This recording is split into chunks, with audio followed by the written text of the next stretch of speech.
झारखंड में चुनावी सरगर्मी तेज हो गई है। राजनीतिक दलों में हलचल रफ्तार पकड़ रही है। टिकट की रेस भी शुरू हो चुकी है। प्रत्याशियों की स्क्रीनिंग भी हो रही है। कांग्रेस में भी एक एक सीट के लिए कई दावेदार हैं।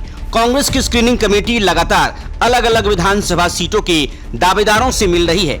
दावेदार भी अपना दमखम दिखाने में पीछे नहीं हट रहे।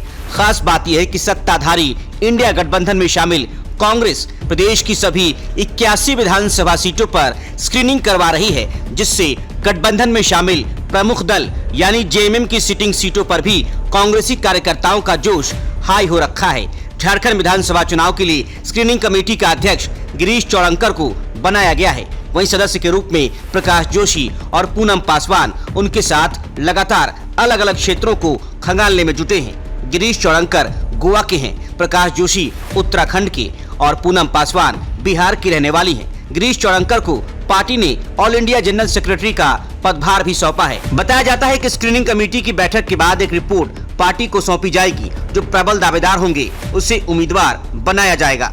दरअसल झारखंड में होने वाले विधानसभा चुनाव में कांग्रेस इस बार ज्यादा सीटों पर चुनाव लड़ना चाहती है। पार्टी ने अपनी तैयारियां भी शुरू कर दी है। पिछले चुनाव में कांग्रेस को गठबंधन में 31 सीटें मिली थी, जिनमें से 17 पर जीत हासिल हुई थी। इस बार कांग्रेस की नजर कुछ और सीटों पर है। इसके लिए पार्टी ने अभी से माहौल बनाना शुरू कर दिया है। प्रदेश की सभी 81 विधानसभा सीटों पर स्क्रीनिंग को कहीं न कहीं गठबंधन में कांग्रेस की प्रेशर पॉलिटिक्स के तौर पर ही देखा जा रहा है। 2024 के लिए कांग्रेस की नजर पिछली 17 सीटों पर तो बनी ही हुई है, साथ ही कुछ और सीटों पर दावेदारी ठोकने के मूड में है। उनमें 2 सीटें बेहद अहम है।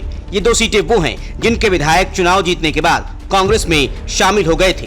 गोड्डा के पोड़ैयाहाट से विधायक प्रदीप यादव और हजारीबाग के मांडू से विधायक जयप्रकाश भाई पटेल ने अलग अलग पार्टियों से चुनाव जीता था, लेकिन बाद में दोनों कांग्रेस में शामिल हो गए।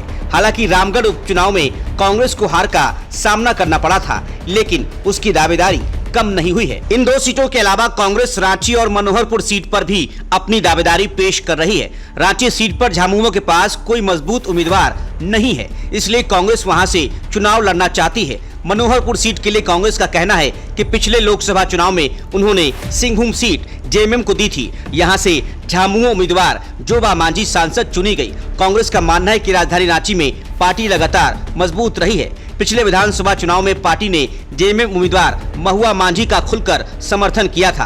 कांग्रेस के मुताबिक इसी की बदौलत महुआ मांझी भाजपा के दिग्गज सीपी सिंह से महज 5900 के करीब मतों से हारी थी। अब महुआ राज्यसभा पहुंच गई हैं, तो कांग्रेस एक बार फिर रांची सीट पर कब्जा करना चाहती है। वहीं कांग्रेस बिशुनपुर और सिसई विधानसभा सीटों पर भी अपनी दावेदारी पेश करने के मूड में है। बिशुनपुर से जेएमएम विधायक चमरा लिंडा ने पार्टी से बगावत करके लोकसभा चुनाव लड़ा था और उन्हें अपने ही गढ़ में कम वोट मिले थे। इसी बात को आधार बनाकर कांग्रेस झामुमो की सीट पर भी अपनी दावेदारी ठोक रही है। वहीं सिसई सीट से कांग्रेस अपनी पूर्व विधायक गीताश्री उरांव को उतारना चाहती है। इस तरह कांग्रेस 4-5 सीटों पर अतिरिक्त दावेदारी कर रही है, ताकि गठबंधन में उसे कम से कम 2 सीटें और मिल जाए।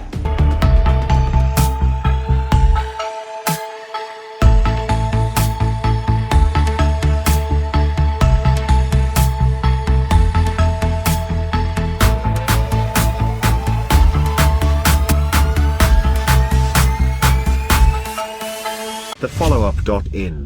Like, share, and subscribe. www.thefollowup.in